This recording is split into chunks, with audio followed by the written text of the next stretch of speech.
Beyond and hello everyone, my name is Jonathan Dormish. Welcome to Beyond, episode 589 of IGN's weekly PlayStation show. We're so close to 600, yeah. Congratulations. Yeah, thank you. Are you just going to keep saying that like right up until yes, 600? You're just going to be like, we're so close. And then after 600, I'm going to be like, we're so close to 700 at episode 601. You can do that at 650. At 601, I'm doing it. Don't. From minute one, we're doing it. All right. The countdown begins. Yes, as I said, my name is Jonathan Dormish. I am joined this week by John Ryan. Hi there. Welcome back, John. Goodbye. For the first time, Janet Garcia. Hey. Is joining us. Thank you for being here, Janet. We'll get back to you in a second to introduce you to the crowd. And Lucy O'Brien. Hello. Hi, Lucy. Hi. Good to see you. It's great to be here. We brought you here to spoil all of Game of Thrones for you since you haven't seen it yet. Yeah. Yeah. Cool. Cool. I realized you can't even do fake spoilers for that or Avengers when talking to people because a fake spoiler in itself might be a spoiler. Because if you say like, oh, blank person died, isn't that hilarious? That means they lived. Yeah. It's really fun to go with. Anyway, moving on from Avengers and Game of Thrones, though, Janet, you're joining us for the first time on Beyond. Yes, Why don't you introduce yourself to the audience at home who may not know you? You recently joined IGN. Yes. Yeah. So I've been writing video game content for 3 years. So I've been doing freelance video game journalism and content creation. So I've done news reviews, podcasts, YouTube stuff, just like kind of the whole gambit. And I started freelancing for IGN earlier this year or like late last year. So I've been doing freelancing with wikis for a while. Woo. And yay, wikis. And that's how I ended up getting the job at IGN. So right now I'm the associate editor of wikis, and I started on April 8th. So And we are so happy to have you here. thank you. Happy to be here. Hell yes. You've been a great addition to the team so far. And of course, you've been on the Days Gone wiki. Yes. And we have you on this episode because we are going to be talking about Days Gone. We're going to keep it spoiler free. The game's only been out for 3-4 days, but we're going to give impressions. Obviously, Lucy, you reviewed it. I sure did. And we're going to be talking a lot about your review, your impressions, as well as JR and Janet, your impressions as well, because you're playing for the guide. JR, you've just been playing a lot. I'm playing playing for for the fun. A wild idea in this business, playing a game for fun. Honestly, like, because this is the first game I'm playing as a non-wikis person, and I feel like I'm realizing just how broken my brain is. I can tell you're still a wikis person because you're just combing over. I know. I'm still bit. sending you guys tips even 2 weeks into it. It's bad. So we're going to talk a lot about Days Gone this week, but before we do, want to do a very quick News Crunch segment. Oh, right. I forgot about your funky theme music. Yeah. Huge shout out to Ronnie Barrier, our old video producer, for that little jingle. This week, the main thing I wanted to bring up, it was actually something we neglected on last week's episode because there was actually a lot of news to get to, and I somehow forgot this because that's how big of a week it was. The Last of Us Part 2 wrapped capture for Ellie and Joel. Nice. Yeah. So Neil Druckmann posted a photo with Troy Baker and Ashley Johnson. I almost swapped their last names for a second.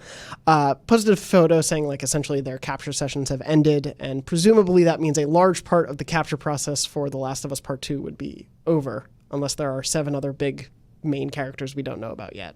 I wanted to bring this up. Second unit capture. There's probably some of that stuff still. I did want to ask, what do you all think this means for like the production status of the game? Like, how far away do you think we are? Because this is one of those 3 big PlayStation exclusives we don't yet know when it's going to come out. PlayStation 5 launch title. Yeah. That's what I've been saying this whole time. Yeah, I mean, that was the thing. Like, people were always like, oh, no, it's going to come out, like, late this year. And I'm like, especially when they tweeted that. But I was like, I don't know about that beforehand. But now it's just like, absolutely not. Like, we're easily not going to see this game for at least another year and a half. I truly believe it's going to be cross-platform. Yeah. Yeah. Well, so we were talking about... I mean, not cross-platform as in... I mean, it's obviously a PlayStation exclusive, No. but cross-gen. I almost just said Uncharted. Well, Last of Us 2 on Switch. That's God. what I want. I'm championing it here first, Sony. I know it's never going to happen. That would be quite the coup. I know. We got Cuphead from Xbox, and then we got The Last of Us Part 2 from Sony. I did want to ask, though... It's just to rub it in the face of Microsoft. Exactly, It's like, Cuphead 2, thanks, guys. By the way, Last of Us 2. Part 2. Enjoy those sales. It would probably do pretty well. I did want to ask, though, you are mentioning like a cross-gen release. We talked about this, Brian and I, a bit last week. You know, one of the big things they were touting in the PS5 like reveal article descriptor is the whole... games will play better on PS5 even if they're from the PS4 generation. Do you think they will custom make like a PS5 SKU of this game? Yes. Or do you think you think they will? Yes. Yeah. Yeah, I mean, I kind of feel like this will probably be, if it ends up being a launch title, like it'll be like what we saw with the Xbox 360 and Xbox One X and PS3 and PS4, where it's like, yes, the architecture will probably be more similar between the PS4 and the PS5, but there'll still be that divide of just like the power that it actually has to do shit with it, and like in that case, like we'll probably see a PS4 version of it because I would be blown away. Oh, for sure. It'd be crazy to ignore 96 million. Oh yeah, Exactly. yeah. No, they're not. There will be. I firmly believe there will be 2 SKUs. Yeah, but like the canonical version of Last of Us Part 2 will 100% be PS5, I think. Do you think they'll release side by side, or we'll see like a delayed release? Side by side. Side by side, yeah. Okay. Yeah, I mean, yeah. Unless for some reason, which I think would be unwise, they released it on PS4 and then still made it a PS5 launch title. Well, they That'd could be do like, that too. They could we've do seen the stuff, remaster. similar to that before. I don't think it would make sense based on the timeline, but that's the only way I could see it being like staggered in any way. And so we did, in between last week's episode and this week, we've been talking, obviously, PS5 a lot. We did get the news that Sony, in its financial results for the year, said a new system won't be coming before April 2020, essentially. So we're not looking at a, like, spring launch, really. No, I mean, I would be surprised. Are we all if- assuming fall? Yeah, I'd say holiday 2020 is what they're aiming for. Seems about right. Next year is going to be a big year for Sony. Not this year. Not this year. But we have Blood and Truth in May. I'm super excited. But we don't have an E3 press conference, so. Yes, yeah, it's going to be a weird one. We were someone asked this question. I have to look into my email for it, but essentially the idea that since Sony isn't going to be at E3, we don't know what they're doing. How do you think they're going to do PS5 announcements? Do you think they'll include them in State of Plays? Do you think they'll do other like More interviews with Wired, you know, Yeah. just a whole bunch of interviews with Wired. That's it. That's the strategy. That's literally all Sony PR for the next 2 years. We just get all of our information From sent tired to Wired. wired, yes. I mean, All of our previews are just secondhand accounts from Wired interviews. I think they will go kind of more of a press route, and probably not just Wired, but I don't see them doing a whole lot with State of Play because I think State of Play is still too weak to hold that kind of information almost. There was like a lot of weird like angst and saltiness around State of Play, and I think they still need to work on how to market it and figure out like what is the identity and voice of State of Play and what do like fans also want in order to make it something successful enough to hold something as big as a new system. But do you think by next year it'll be more of a brand? State of Play? Potentially. I think it kind of depends on like, is this E3 like dip out? Is that because you really don't have anything and you don't want to be a part of it, or is it because you're trying to move away from E3 as a concept? I think more likely it's the former, and if that's the case, I don't think there'd be as much of a need to build up State of Play to the point of being able to handle these like giant reveals. Yeah, I think if it was strictly just to step away from it, I think we wouldn't have seen them put the kibosh on PSX.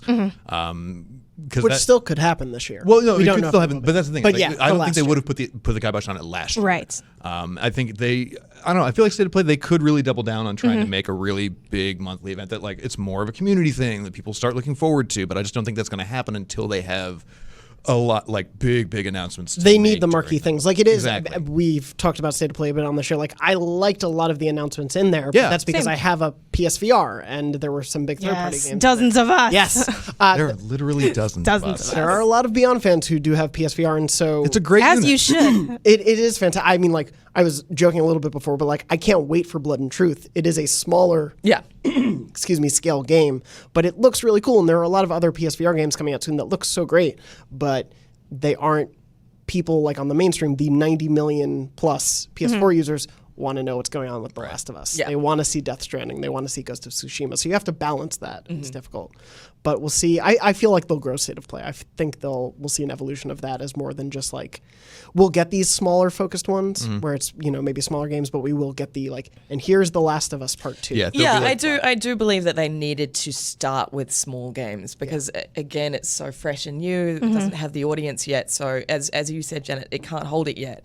But I think that we will build up to it being able to like have these big announcements. Yeah, I think one thing that's difficult about this stuff is it kind of feels like industry-wise, we're all really excited about things like State of Play or like that, kind of information. But in terms of fans, I feel like it's not quite there yet for some reason. Like, I feel like everyone's still, even sometimes in the industry, sleeping on like the PlayStation blog. The PlayStation blog has such cool like deep dives and information, but no one really like checks it out like that. And I think it's just part of that idea of like loving a brand, and like Nintendo has that so deeply, even though they're lacking in so many other areas. And I think with PlayStation and Microsoft, it's just been, or Sony and Microsoft, it's just been kind of difficult to build that rabid fandom around the brand rather than the games itself. So of course the franchises are huge and super popular, but I think that's kind of where the disconnect is when it comes to dulling out information across the year, like as in kind of sprinkled out rather than like an E3 presser where everyone's already there anyway. Yeah. Yeah, absolutely. And before we move on, I did want to mention the Beyond listener reviewer who wrote in to beyond@ign.com, which you can write into with either questions or memory card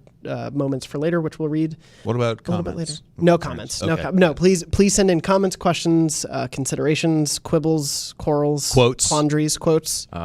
Queries, which is Yes. basically just questions, Yeah, but like fancier. Fancier questions. Yeah. please Quaffs, good hairdos that you think we Ooh. could I have. think they might have the idea of it at this point. I just like keywords, all right? Just we got on a thing. And it's Quirrells, photos of Professor Quirrell from Harry Potter. Okay, please I'll and thank stop you, now. quails. Mid-sized anyway. game birds. Connor wrote into beyond@ign.com and said, "Hey Beyonders, I've been thinking after listening to last week's discussion about when the PS5 comes out. With the lack of an E3 press conference, I feel it would be strange for Sony to make virtually no noise or hype for next year by not having an E3 press conference, Paris Games Week showcase, or a PSX. So I want to look at the Nintendo announcement of the Switch and see what you all think about Sony doing something similar. Nintendo did an announcement trailer to huge acclaim in November of 2016. They then did another announcement in January of 2017 stating the system would arrive in March and have a price point of $300. Long-winded question is, could Sony do something similar? I think, as we were saying before, yeah. Absolutely. But they do have something embedded already, like a PSX. They can bring that back, and if they say PSX is back this year, and it's the PS5, like Do you that would think be they'll huge. bring back PSX? Like, especially now with State of Play being a thing. Yeah, I think it depends how well State of Play does for them in the next few. Like Yeah. if that, because you just save, like on a practical, cynical business level, you save so much money not renting out a space, putting down. Not hosting a convention. Yeah, not hosting there's so much that goes into that, so much planning, so much stuff, and obviously planning goes into State of Play. But if they just keep it to running B-roll with VO, you can manage that much more easily and Yeah. cost effective. Like the message is a lot clearer. There's less chances for things to get slipped up or revealed or leaked.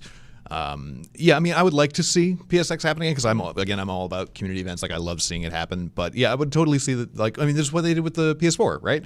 Where everyone putting out a new console has just like some big scheduled press conference. You know, whether it's a State of Play or whether it's its own thing.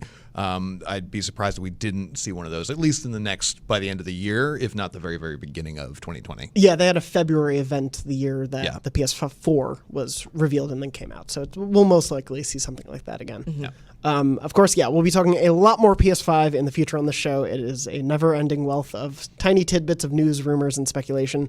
But we are going to move on to the main topic of this week, which is Days Gone. Days Gone came out April 26th, so a couple days ago. You most likely at home have had the chance. Oh no, I put the names back up on the video version. Oh no. I'm going to take those down in a second. But anyway, came out April 26th, PS4 exclusive, obviously, developed by Sony Bend, who previously last did Uncharted Golden Abyss. Yeah. Lucy, you reviewed it. Why don't you I talk did, yeah. a little bit about your general review impressions? Obviously, people can read it. They can watch it on IGN, youtube.com/IGN. But give us your general gist of your review. Yeah, I mean, I gave it a 6.5, which is okay because I thought it was okay. I didn't think it was bad. I didn't think it was good. I thought it was okay. Yeah. I think that it is a big game, a very ambitious game. I think it's trying to do a lot of things, and it does a lot of those things pretty okay, and it does a lot of those things not so okay. It's sort of like a jack of all trades, a master of none game. That's how I feel about it. Like, it's fine. Like, and I played 60 hours of this thing. I was kind of weeping when the credits rolled because I was just like, You did it. I did it. You made it. I did it. Like, it's fine. Like, it does, but 60 hours worth of That's so much. fine That's is a so lot of much. fine, Yeah.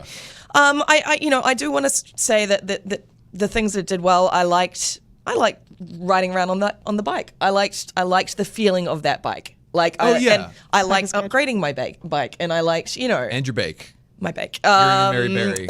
Get in there. And yeah, like, I liked the combat. Like, I really liked the melee system. I loved just swinging a big old spiked bat into the face of the zombie. Like, super it's crunchy really and satisfying. It feels really good. I didn't jive with the story. I thought it was bloated and directionless for the most part. I liked Deacon. I thought he was a pretty cool Yeah, dude. he was good. I liked playing as him. You did, buddy.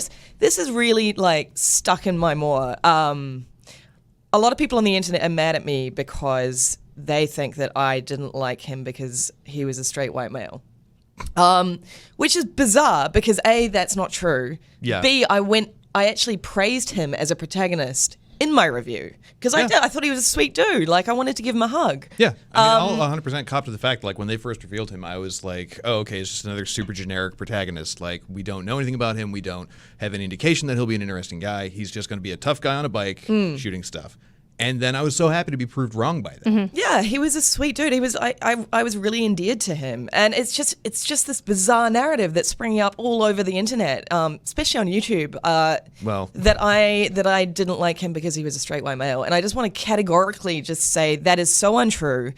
And please read the review. Yeah, because I say the opposite of that, the actual opposite, factually. I think it's so frustrating in a moment like this because it takes away from the discussion around the game of what's good and what's bad when you don't mention his race or gender that I can remember reading at all. No, I didn't like the story. That doesn't mean I didn't like him. Yeah. Yeah. And you do, as you said, you praise him in your review, and I think probably played the least of this table. I've played about like 15 hours or so, 15 maybe. Which is crazy. That's the least. The least. Yeah. But yeah, for the most part, I had an initial impression of like, oh, I don't know what this character is going to do much that's more interesting. And of the 20 hours, for the most part, like I felt that Sam Witwer's performance has been one of the stronger parts. Yeah. Oh yeah. What I've enjoyed so far. Yeah. Yeah. Well, I think one of the problems with what's happening with people discussing Lucy's review, not that this is going to be like the review cast or something, but there has been a good amount of conversation on the internet about people finding Deacon generic. This is another white bro zombie game, etc. And that conversation is definitely one that's happening, but that's not a conversation that like Lucy is having. Like Lucy never mentioned that. That's kind of where the disconnect becomes. Yeah. Because I have seen other critics from other outlets discuss that aspect either on Twitter or in the review. But just because that's one person's criticism doesn't mean that anyone that also didn't like the game has that same viewpoint. Right. Like there are different reasons that, like Lucy may have come to the same conclusion as other reviewers that dislike the game, but it might be for very different reasons. Right. And that's kind of the fun thing of reviews, where you get to see the nuances of like, oh, maybe someone thinks they didn't like the melee system, or I've seen people say that they don't like riding on the motorcycle, they don't like how it feels. Personally, I think it's fantastic.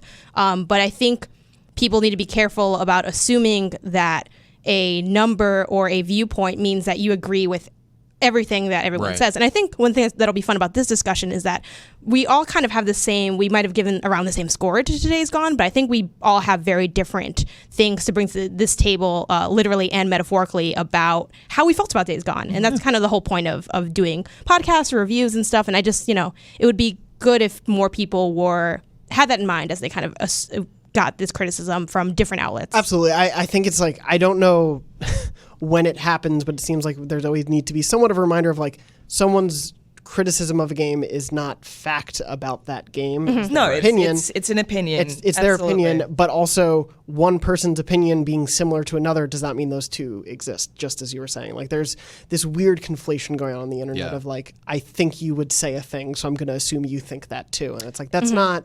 Yeah, but also as Janet says, like, I've seen a lot of people being like, get someone else to review it. And it's like, well, for the most part, like, I got to be honest, everyone who's played it has in this office is kind of, we've got the same vibe going. Yeah. Like, even regardless of that, I mean, people saying someone else should do it. Lucy, and I'm not just saying this because you're sitting right across the table from me, I think you are one of the best writers on the staff and one of the most knowledgeable people that we have at IGN. And I think you do incredible work.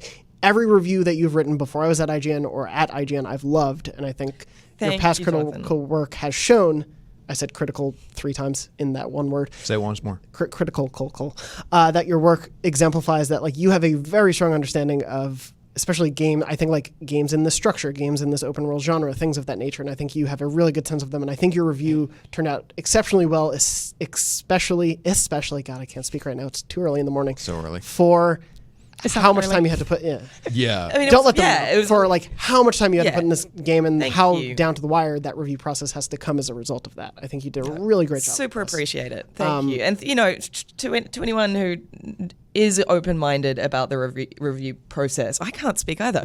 Thank you for not just being like, oh, you hate straight white dudes. That's absolutely the conclusion. Thank you for understanding. Like, people have tweeted at me being like, I don't necessarily agree with your points, but like, I appreciate that.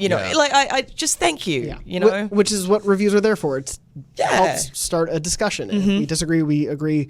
However it seems, obviously, we're probably going to get into that now. So I do want to mention, JR and Janet, why don't you give the audience as well just a basis for like how much time you spent with the game, about where you are in it without spoilers. So much. Well, I'm probably 65 hours in at this point, 60, 65. I've finished all the main story stuff. So you have rolled credits. You're just on endgame. I've rolled the credits. Congratulations. Yeah, well I've done. gotten to the, quote, true ending, which I actually enjoyed. We'll talk about that probably in a later date. And yeah, I mean, I think out of all of us at the table, I think I've probably had the most fun with Days Gone, just because like it's the first game that I'm not having to wikify, I'm not having to professionally critique. But at the same time, like even though I'm having, I think, the most fun of the group, like I think none of your criticisms are out of place. I think I even saw somebody fucking commented on your stuff that was like, oh, he should have reviewed it. He previewed it really favorably. He should have. And I was like, no, like. Yes, I'll have stupid fun like roaming around hunting bears, but like I would still objectively have the same criticisms of the game. I think there's also a difference between enjoying something and thinking something's good. Right. I like a lot of things that are not good. I love reality TV. Like Bret Michaels and The Rock of Love is hilarious to me, but Like, that show is objectively terrible. Exactly. Starship Troopers is one of my favorite movies. See, there it is. Like, it's Starship Troopers is so bad good. Oh, it's Yes. so bad. I've watched Hitch so many times on PSP. Like, I don't always consume things that are objectively Wait, good. watched what? Hitch. Oh, Hitch is incredible. I thought it's not very. great. It's not. I mean, it might be good, but it's like very low good. No, Like, I mean, it's like it is so watchable of a movie. Right. But like, why? That's so. Yeah. To your point, I think that's a cool perspective too, because a lot of people might want to just play this game to have fun. I think there is fun to be had, like in this game. But yeah, do you have any more that you want to? Yeah, your background on it? there's I think in terms of just like where I'm at is I'm at the point now that I wanted to be at 40 hours ago. Where So long. Well, and so that's my biggest issue with the game is that it is just so god darn long. It's a beefy boy. It's so beefy, and it's just like my whole thing was like I want to get into it. I want to upgrade my bike, my weapons, my arsenal, my skills, and I want to find those 40 hordes, and I want to run. And so like now I'm doing that, and I'm actually having a blast.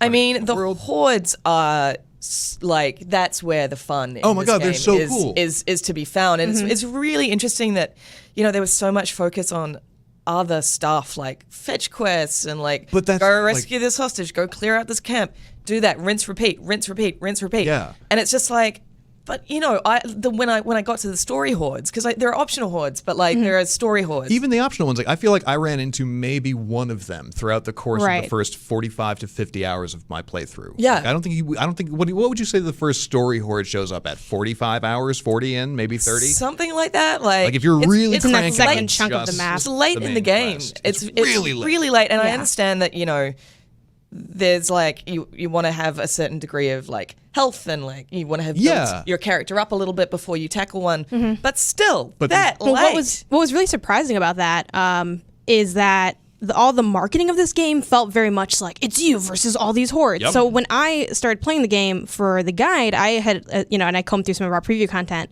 as one does before you like write the guide. I kind of figured it'd be a lot more fast-paced action and like these big giant hordes that you're fighting all the time. Yeah. But I was like so surprised when I'm like no horde still. Like Yeah. Yeah, there's a and horde it's- there, but I don't have to fight it. And Right. like, Yeah, like, they'll I- show you one on a mission. in terms but, of like, don't go near difficulty, it. it was like it made the game easier, but it was not what it's not what I felt like the game was marketed as, and that's something that I've been very like transparent about, because I think that people buying the game or interested in it, I'm like, hey, if you think it's not exactly gonna be just fighting a bunch of hordes. Right. Like, Yeah, if this is what you expect the experience to be. That's Yeah. cool, but just you have to realize it's going to take you 45 or more hours to get there. To actually Yes. get there. I ran into a horde, I think one horde within these 15, 20 hours that I played, and it was a horde of maybe like 80. And because I was so low powered, it was actively unfun to fight it. you It can't was like fight that. I basically would attract their attention, run away, 4 or 5 would follow me, I'd kill them, ran back and did that for a half hour just because I'm like, I should kill a horde, right? I mean, but it was not. I mean, you can do it that way. It just was not a good I experience. actually had to do that to a horde last night, but it was like 300. Oh, wow.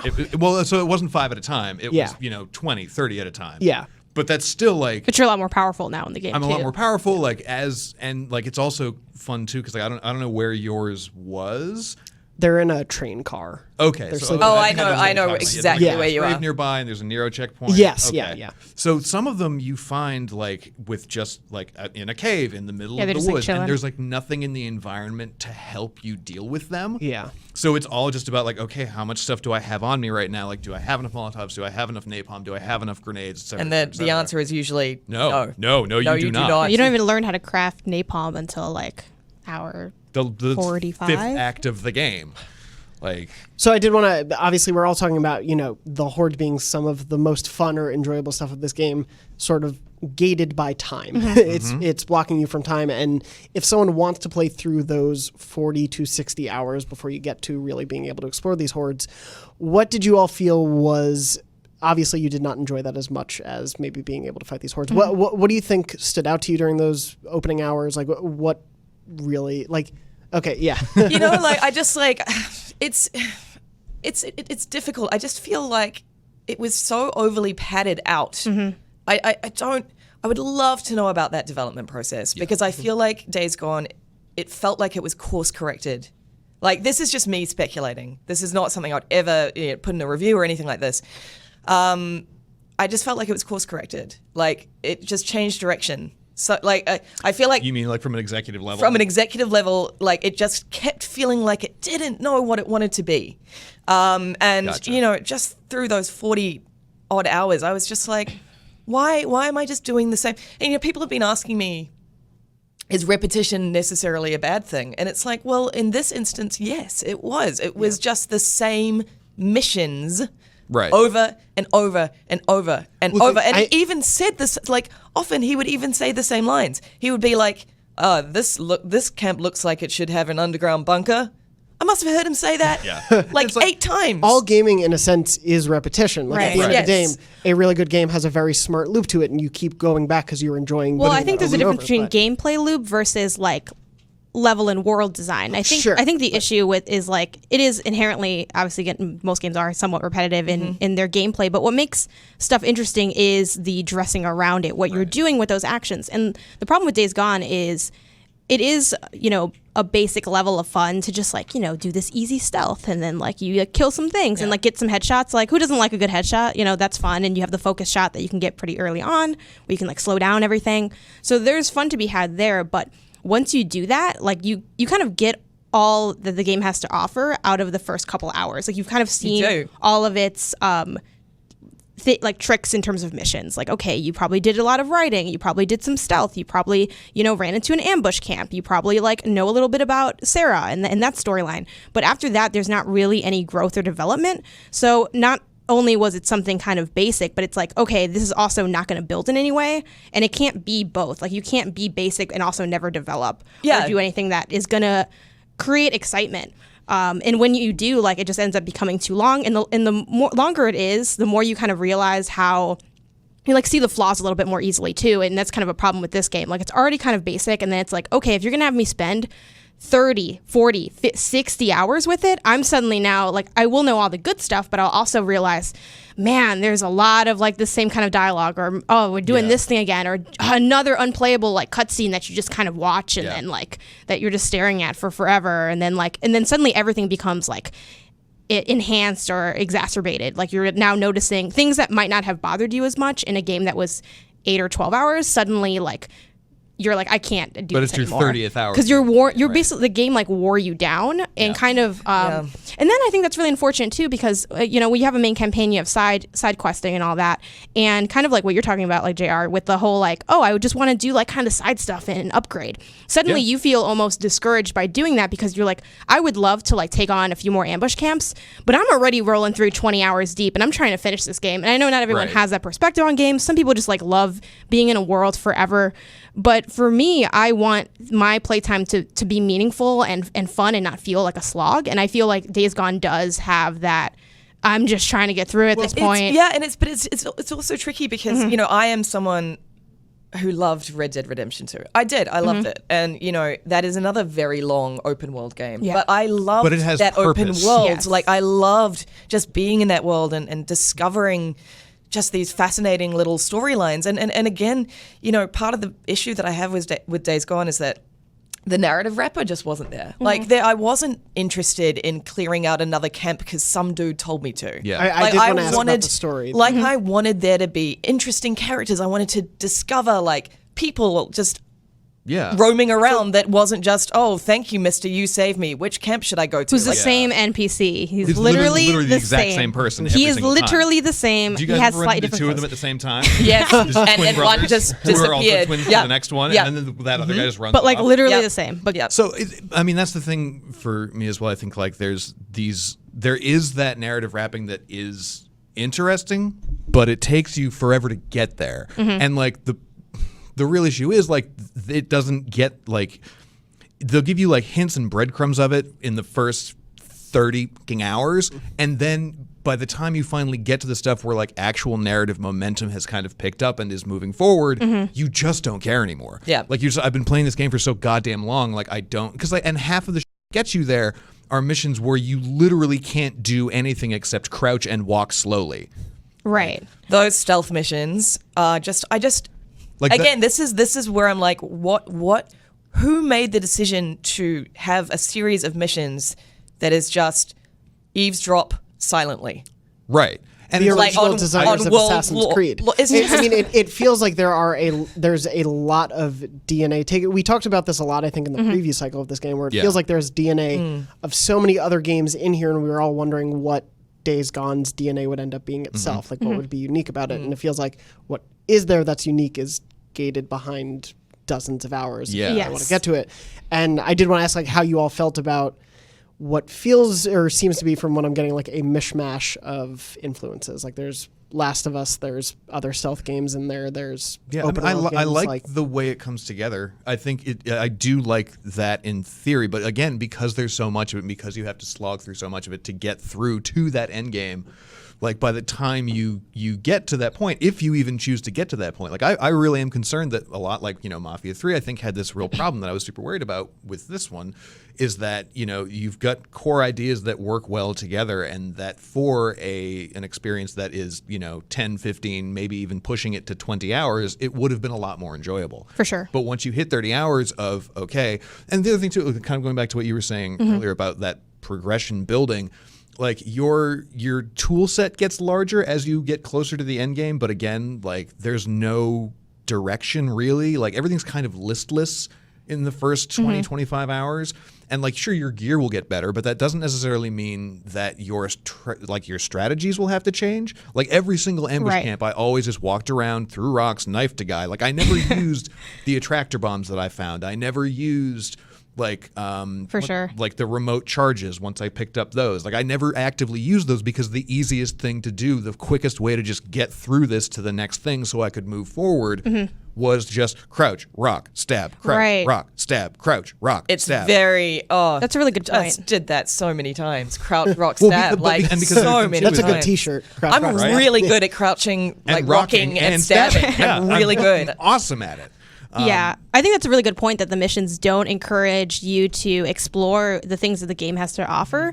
And I think you see that a lot too with like even just the way the skill tree is like mapped out. Like it takes so long to be able to even upgrade certain side. Like you have to upgrade all of this one to unlock this other side, even though they're completely unrelated. To a point, I see why they made that choice. Right. Because like you don't want to be making basically infinite stamina cocktails For sure. in the first 5 hours. Like that's ludicrous.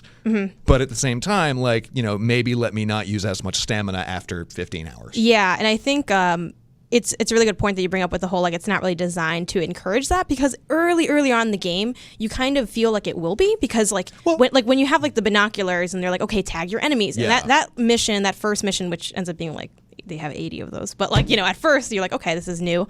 It like encourages you to like use the binoculars or to use like the rock as a distraction, but after that, like you start picking up stuff, but there's nothing new in the design to make you do any of those things. I was so adept at Days Gone by the end. Like I was just so like. Are you going pro? Oh, I am a pro Days Gone player.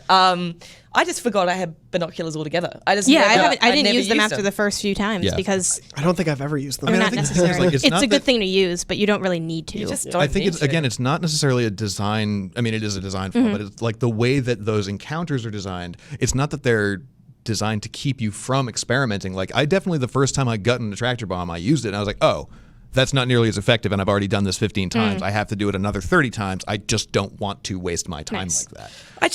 I like another At thing. least for me, that. Yeah, that makes sense. I just, again, like just circling back to story, like I think, if it's not good. It's just not good. And obviously this is my opinion. Obviously, like I've seen people on Twitter saying that they love the story and that they find it really affecting, and that's great. But, I've also seen people on Twitter being like, oh, she can't have finished the game because the story is actually amazing. And it's just like, I just didn't think it was good. Yeah. Like, it's... story is probably one of the most subjective things, because there are certain things about gameplay that you can say, like, it just doesn't function versus it's good or I think something that we can bring up here with the story conversation, because at the end of the day it is like, maybe you think it's cheesy or maybe you think it's heartwarming, and there's not really like a lot of conversation to be had on that because it's taste-based. It is very taste-based. But one thing that I think is like, that we can speak to, objectively, is the way the story is divided. I personally find that to be like really odd. And the objective part is like me just explaining what it is. So when you go into like the menu of the game and you like swipe up to see the storylines, they have like active and like your progress, but you'll notice that the story is broken into like a dozen to over a dozen, because you get more storylines later, that are supposed to thread together the narrative. And there are things like I Remember, and it's like dealing with your past when it comes to your wife Sarah. And then there's things like one is related to Boozer, and it's like He's My Brother, and it's about keeping Boozer alive. And these aren't spoilers because it's like the first. Only refer to him as Booze Man. Yes, Booze Man. This is like the first. Deacon out. Yes, Deacon out.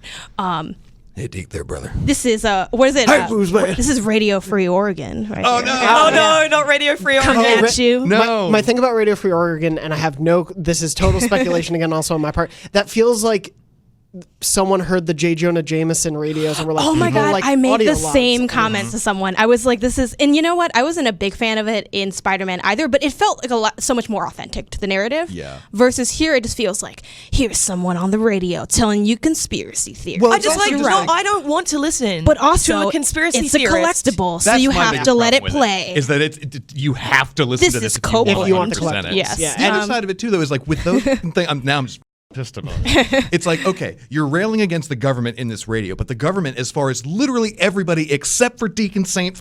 John knows, is destroyed. Like, as far as everyone in those camps know, anyone who is hearing that radio broadcast, nobody thinks the government's alive. He does later mention that he sees some Nero choppers. No spoilers. That is something he mentions. But that he still implies that there's like this big working government force, and it's hot like, take. I don't what think lies he's are that. you not supposed to be believing? He's that good of a he's broadcaster. terrible. So No, he's not. He's not a good I think there's broadcaster. deeper issues to Copeland than his radio, his podcasting. but I Just really now want to journalistic try to integrity is figure out how to really- put audio logs into a podcast. Oh my God. Janet, Just I hold do- on, we're getting a transmission. I do agree with you. Like I said also in my review that the decision to sort of separate story beats into what are essentially missions Yes. is a very odd design choice, because you'd go up. There was one mission I remember where I had to check on Booze Man. Went to check on him. I was like, "How you doing, bro?" And he was like, Excuse "Not me? good, How you doing, who? bro." Who? Booze Man. Man. There you go. How you doing, Booze Man? And he was like, "Not good." And then it was like, boom, end of mission. Right. It made the walkthrough really awkward And it to was write. just like, people rally against like walking simulators. Like the people who hate walking simulators should be very mad at Days Gone, Yeah. because there are several missions like, that are just, That you just walk in. you just and walk it in, Have a Yeah, conversation walk out. and then you're done. It made me frustrated, at least in these opening hours, in the sense of like, I don't know what to focus on necessarily. Like, I don't know what to put my Yeah. time in. Obviously I know that, clearing out certain areas of the Freakers is not the main story of Deacon, but it's like, I don't know if I should be caring about the camps right now, or if I should be Yeah, caring about it just feels very like, it's really hard to even get your footing and where you're trying to go, which is something that I spend a lot of time thinking about as writing the walkthrough. I'm like, how can I like help players like navigate how bulky it is? And the issue is too, is like, and it does reflect real life in the sense that like we all have like these different beats in our lives, right? Like work and personal life or whatever. And they're not all happening individually. It's not like I do all my work stuff in one go. You know, I might get a text at work and then that's suddenly personal, right? So I understand what they were trying to do, but they just failed to do it well, in my opinion, because it was so disconjointed between like when I'm hanging out with Booze Man and when I'm thinking about my dead wife and when I'm like who like may or may not be dead and when I'm doing camp stuff. And I had a hard time understanding what is the story of this game. And honestly, it wasn't until rewatching my own footage for the guide that I kind of started to see, oh, here are the threads. Because the thing is, like, when you, like, that was me transcribing off of, like, you know, baseline, here's the mission, you're done. So it suddenly became a lot smaller. But when you're actually playing the game, you know, you might have to redo a mission and it might take a lot longer. So because you're playing for so long, you kind of forget like what's happening narratively. And then you're jumping back and it's suddenly you're just kind of getting pulled in and out of water. And it's very like jarring. Yeah. I don't know for you guys, but for me, the only thing like moving the actual like capital S story forward was the Nero missions. Like, those but between like those would happen every, you know, 5 to 8 to 10 to 12 hours because there was just a bunch of other stuff that you had to do with Booze Man and with the camps and like, you know, with Tucker and Cope and eventually, you know, Mike. And like there are some characters who I really liked. And there are, too. like, I did want to ask about overall story not being great. I liked Mike. I liked Tucker. There are those character moments that work really, really, really well. Yeah. But like in terms of the greater picture, like the story as a whole kind of just stumbles its way until the end game. And like the end game again, like I like, but it took so long to get there. But there are those moments where like, you know, there's this moment where one of the Nero guys, and I don't think this is super spoilery because it was in part of our preview coverage as well, where Deke is talking to one of the Nero guys that he's had to stealth follow. I'm gonna edit it all out. Don't worry. I'm sorry. It's okay. I'm sorry to you then. I appreciate that. That he's had to stealth follow 6 times at this point, and you know he gets really mad at him. And he's like, "Dude, like you're not helping me at all. Like this is like the whole reason that I'm still alive." And the guy's like, "Dude, you're not the only person whose life has fallen to hell. Like it's literally the end of the world." And like there are moments like that that are like, "Oh, okay, cool. That was a really like interesting character affecting moment. Great."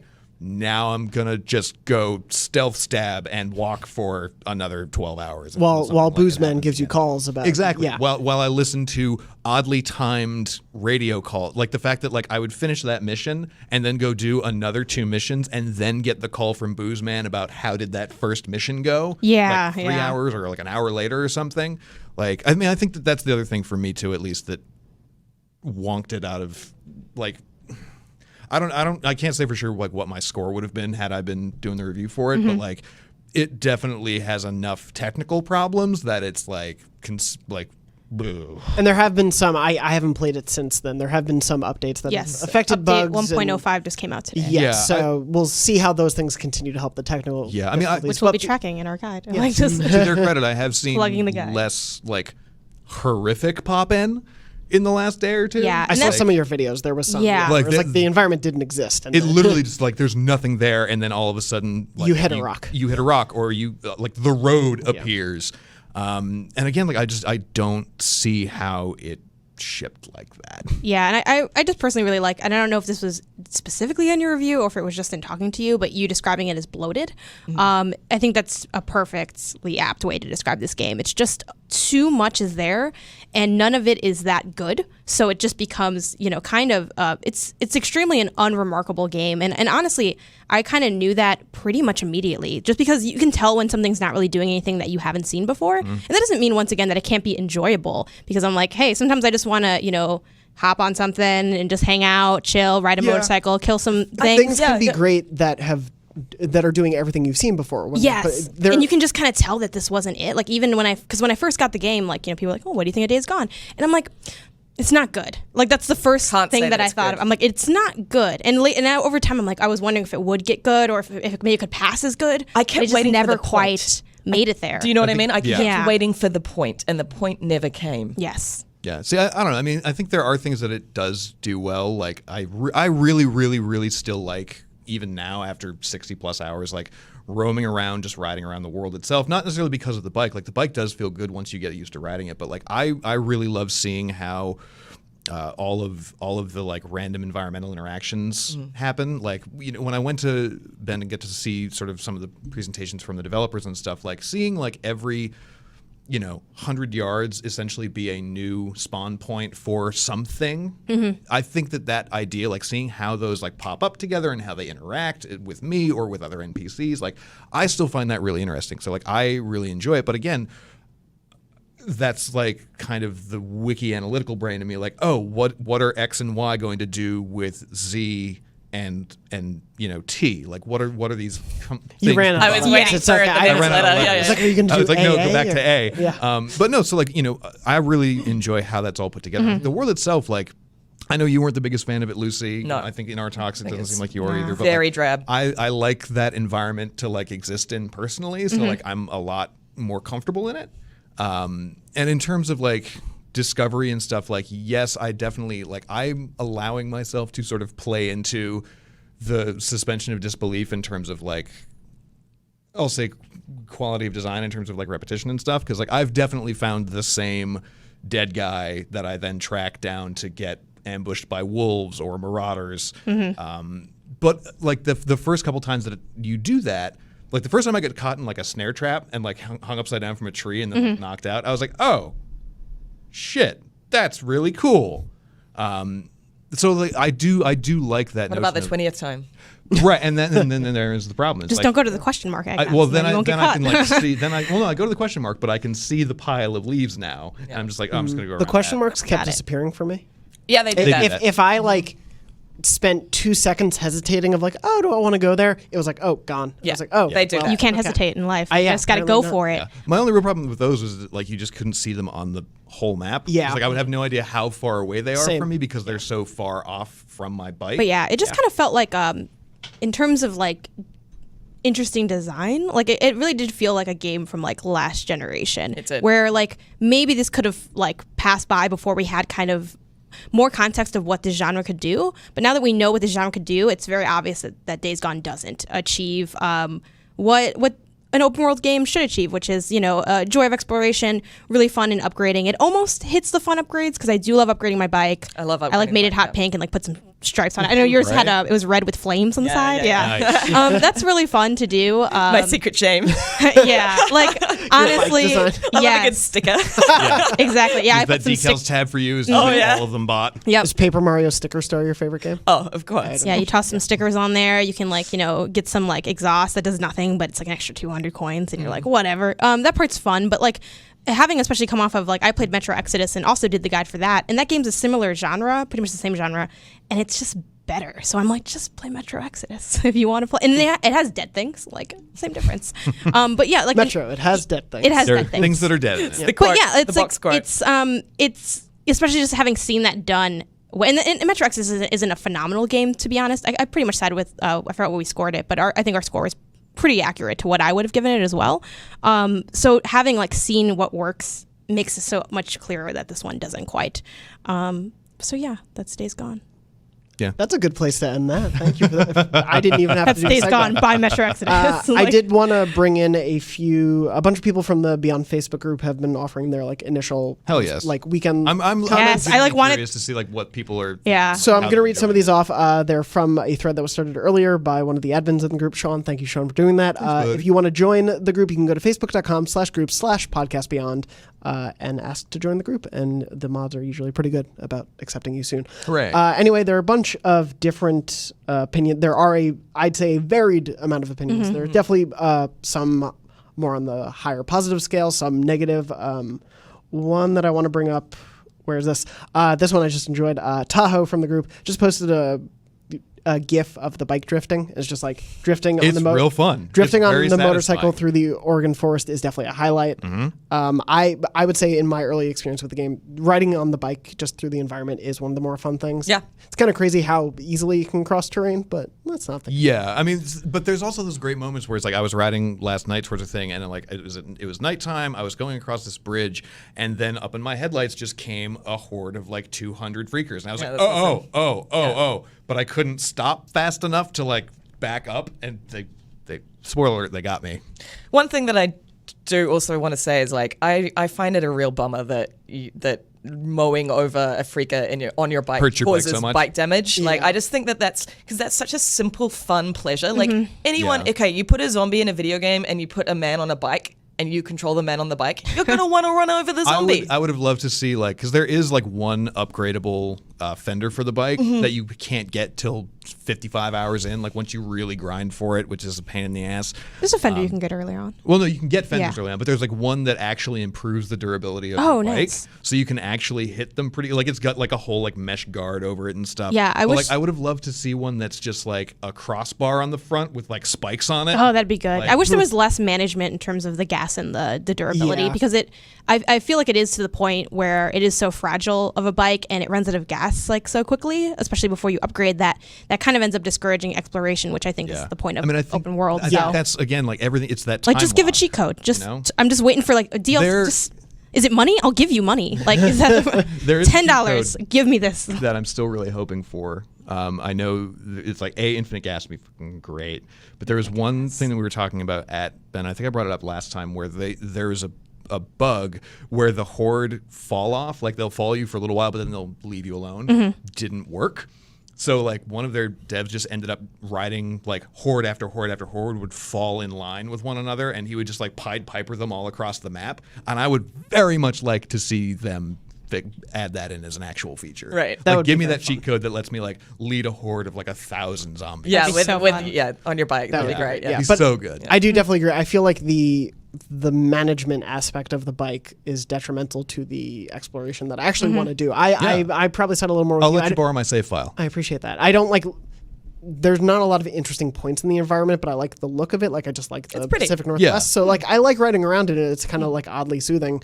For aside No, from the but occasional I'm right freak, there with but you. yeah, That's 100% where I'm at. I wish I didn't have to also worry if I was going to run out of gas Right. because I did one time, too far away from a settlement to warp back. I literally walked my bike 800 meters once. Yeah, it Just It's just funny, like when your bike runs out of gas and you're just like running, just endlessly running, trying to find a tank. Yep. Yeah. moving on. Funny or annoying?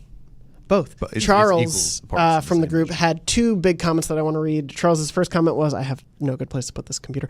I stayed up playing it until about 5 a.m. This was, I think, the first night it came out.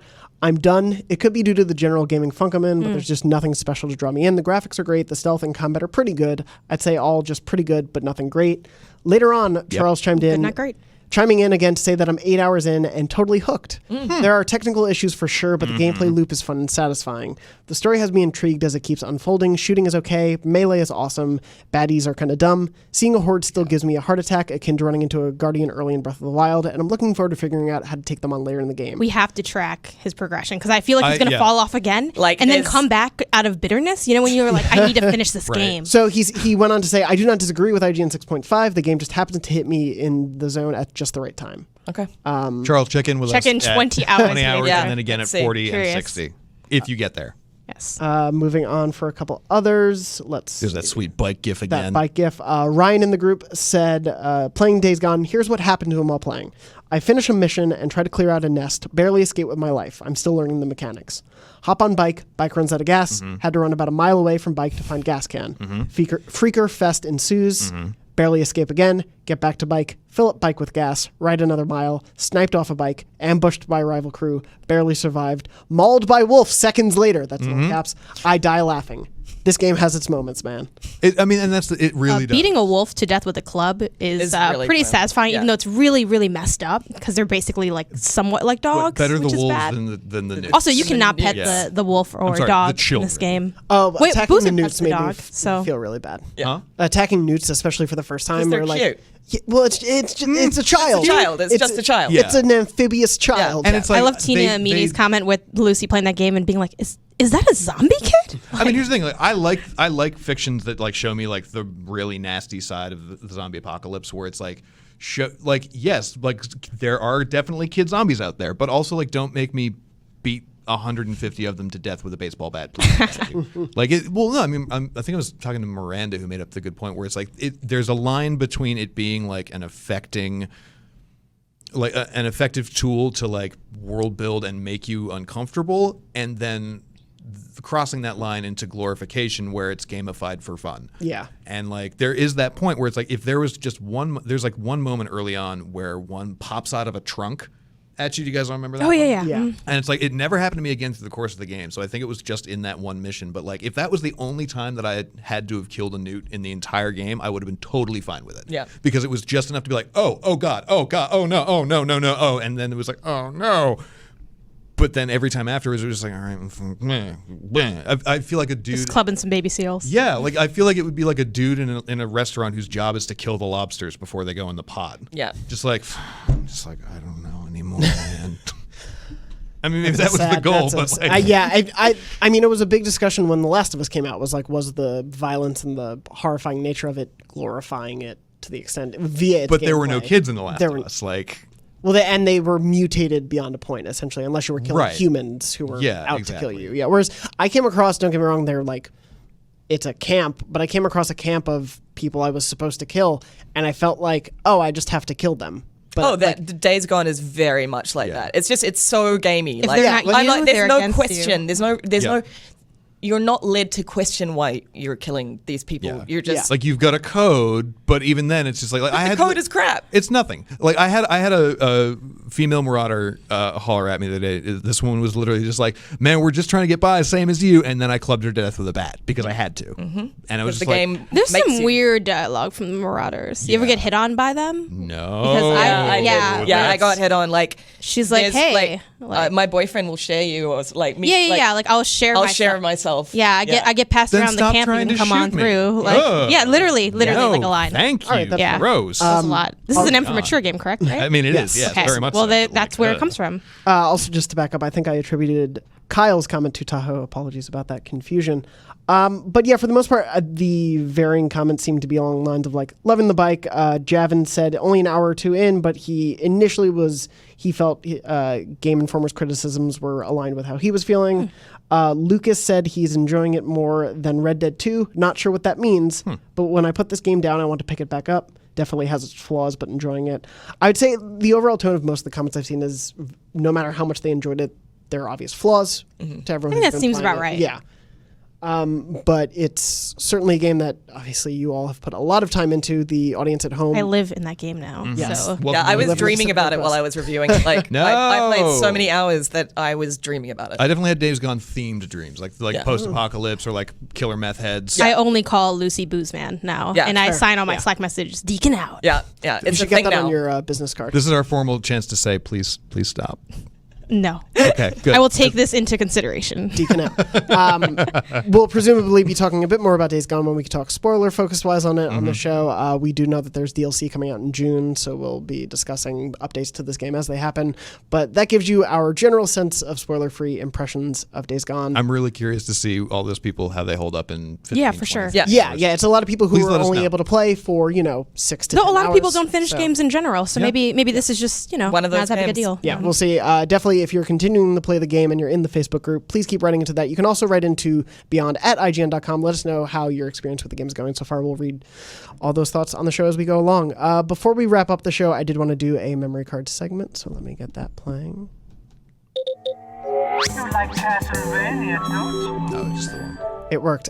Janet, since this is your first time on the show, I thought Yes, we'd it is. have you share a memory card. For those who don't know, Memory Card is a relatively new segment on the show where we share a beloved, funny, sad, happy, whatever memory from our PlayStation gaming past. And we also have people write in to beyond@ign.com with their memory card segments as well. But Janet, why don't you take it away first? Oh God, one just All the actually pressure. one just came rushing to me. Does it have to be super old, or can it? Be? No, it can be whatever. Okay, here's one that's like kind of traumatic. So here we I was go. playing Playing Days Days Gone. Gone. I was playing Days let's Gone do now. it. Yeah. No, I just thought this. It's a really funny story. I actually did a YouTube video on my channel about this in more detail if people are interested. But so as I mentioned at the top of the show, I have PSVR, and this decision was a rash one that I kind of made. I've been curious about it for a while, and I had a friend who was like praising it. Like he was like, "Oh, I'm an Xbox guy, but I tried PSVR and it was so great." He made his own content on it, and I'm like, you know what? I'm gonna give this a go. I had just this is right when I quit full-time teaching because I was an English teacher before doing freelance game journalism, though I'd been writing about games like that whole time, which was made teaching harder. But So I had finished that job, gone to freelance, and I'm like, okay, I have my last, like, kind of really good check for my job. I'm going to buy PSVR because I don't know when I'm going to afford to buy PSVR again. So I'm going to go for it. So I went to go buy it, and I had decided that I was going to go and just get it at like a pawn shop because my roommate had seen one that was like pretty cheap, like I think maybe like $100 or something. So I went there to check it out. It turned out to be a little bit more than she had advertised, but it was still way cheaper than like the $300, $250 that it costs normally. So I was like, okay, I'm going to go with it. I got PSVR. Took it back home, but I didn't like check it before I like took it. So you see where the story's going. So I came home and I was like, yeah, it's missing the basically. So, and I didn't know this at all because I hadn't used PSVR, but it has a headset and you always see like the little wands. But the thing that you don't always see is it has like the box that the processor and box in there. that's literally what the VR thing is. Like without that, like it's like the brain of the peripheral. So it didn't have that. No. And I was like, oh no, it's missing its krang. yeah, I was like, this isn't actually, you sold me nothing. So I went back and it was just a mistake. They didn't do it on purpose, but it was weird because I had asked about it and they're like, oh, you need that box? And I was like, did you know I need this, but then didn't give it to me, but then wait, like that was weird. But I was like, okay. I'm going to try and sell it to somebody else without the rest of the like kit. I don't know what was the deal there, but I was like, okay, like whatever. And I got it and I went back home and then I also noticed that I think I was also missing one of the controllers, the move controllers. Yeah. So then I had to also go back and get like the second one too. So like so my second trip to like, where was it? It was a Cash America was the pawn shop. And then you don't need to plug them. What They had clearly, happened? their service was This not- is an anti-plug to Cash America. Boo. Or I think maybe it was when at one of those points, maybe it was the controller point, I had decided that I did not trust this store. And I was like, you know what? Just give me my money back. It was either for the controller or the processor. Like there was one mix up that I was like, this is too janky. Well, just give me my money back. It's fine.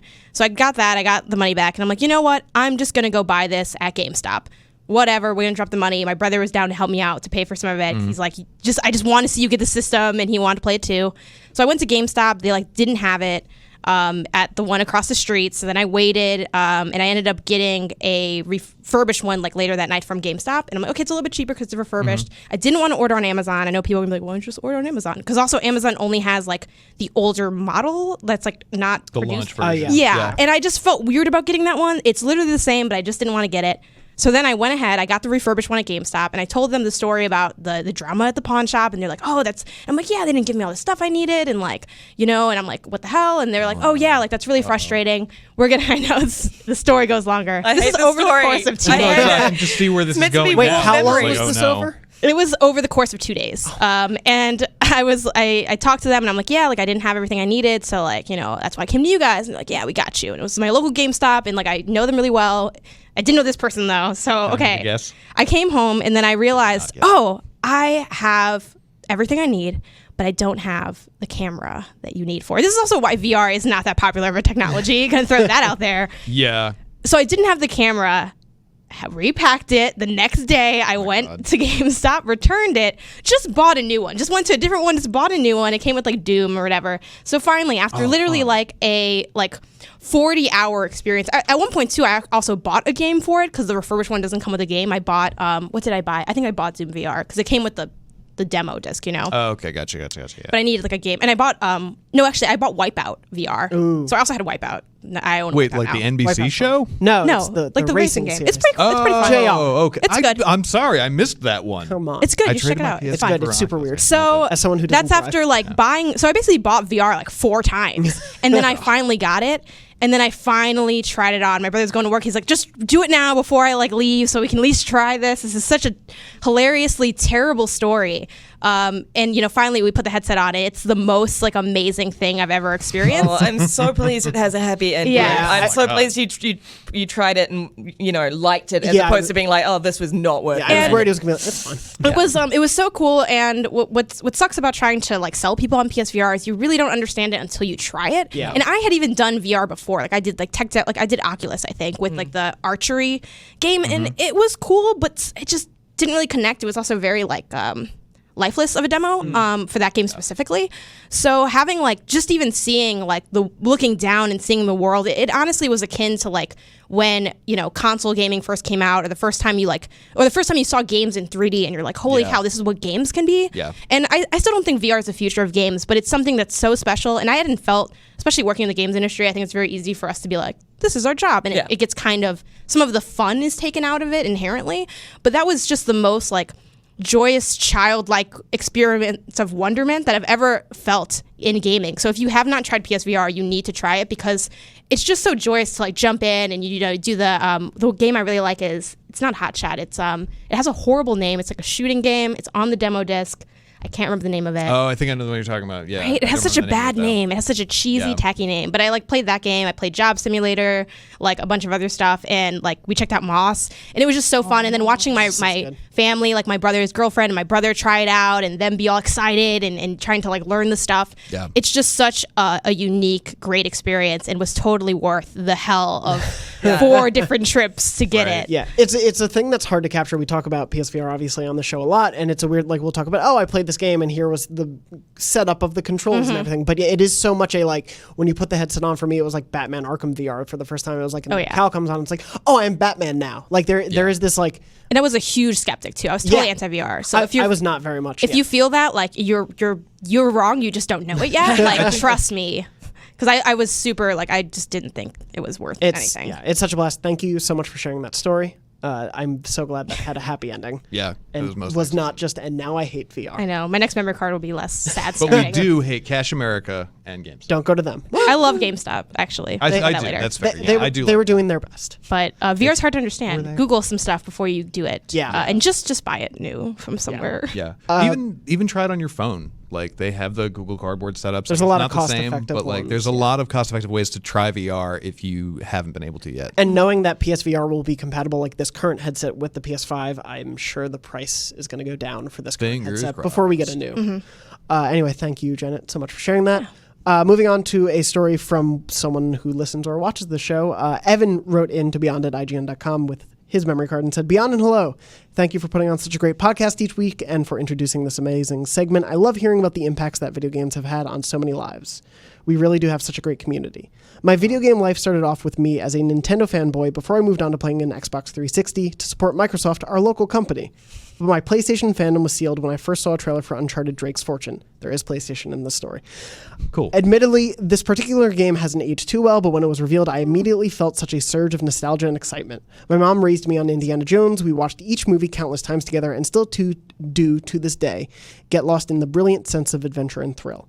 When I first saw gameplay for Uncharted, I instantly felt like I was 8 years old again, running around our basement wearing my indie fedora from Disneyland and swinging my flea market-purchased bullwhip onto our ceiling fan and attempting to swing across an imaginary gap, only to rip off the actual fan and cause a small but contained explosion. Good. That's amazing. Very good. This is very great. excellent. This is so good. Fast forward to Tell me there's a home movie of that. Please send it I to hope us. so. I really hope it's like the Star Wars kid. Oh, Yeah, please. yeah. The indie kid? Yeah. Oh, Fast forward to 2009, my freshman year in college, and the release of Uncharted 2 Among Thieves. I'll never forget my hands on the DualShock and about 15 neighbors packed into my dorm room, hanging on to every second of Nate perilously climbing that train. The room gasping and cheering when Chloe straddled Nate on that bed. Ooh. ... Exclamation point. Hello. It was a communal experience where we fell in love with these characters and that world. And it was that moment that sealed College, yes. That's college in a nutshell, yeah. Wild the moment that sealed that deal for me. These are experiences that only happen on PlayStation, and I don't think I'll ever look back. Love to you all, Evan. Oh, Evan, we love you that too, buddy. story. That was a great amazing. story. That was a great story. Evan, Thank you thanks. for sharing that. Please send us a video of you knocking down your As ceiling indie kid. fan. Yes. I would Indiana love Jones. to see that. Recreate it if you have to. I also love that that's you fine. mentioned that Uncharted doesn't age well, because it's true. The first one. Yeah. And the second one. and I the third Uncharted one. still got Uncharted 2. its. I played it like a year ago. I played it. I played them before. Four.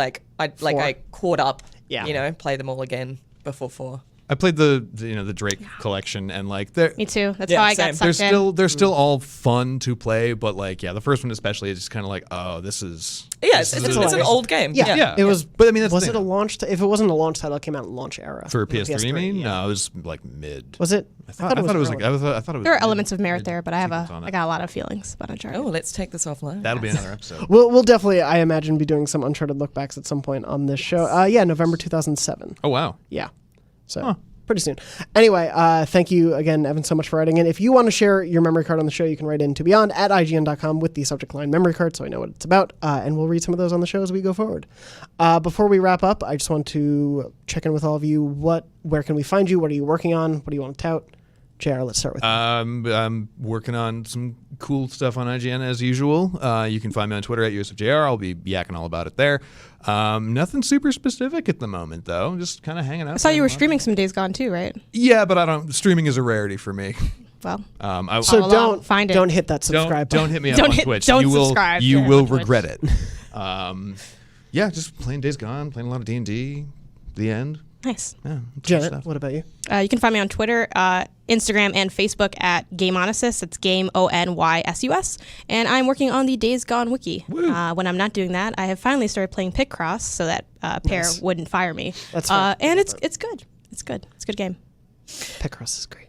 You can find me on Twitter and Instagram at Luce O'Brien. Please don't add me on Facebook. It's just for friends and family. Well, mine's a Facebook page. Like, don't try to add me either. I'm not going to accept you. But you can like my page and see a post from like 7 weeks ago because I don't post that often. Cool. Congratulations. Yeah. True TBT. Yeah. You can find me at JM Dornbush on Twitter and Instagram.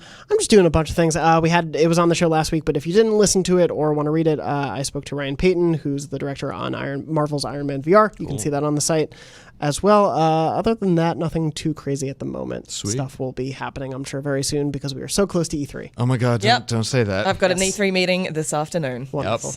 They can't start soon enough. Can I not come to that? You're coming, buddy. Oh. You are coming. If anyone's going, it's you. She's taking a break. Okay, that's fair. Yeah. Anyway, thank you all so much for watching or listening. This has been Beyond episode 589. We're so close to 600. And as always, Beyond. Beyond. Beyond? I agree. Yeah, there you go. Good job.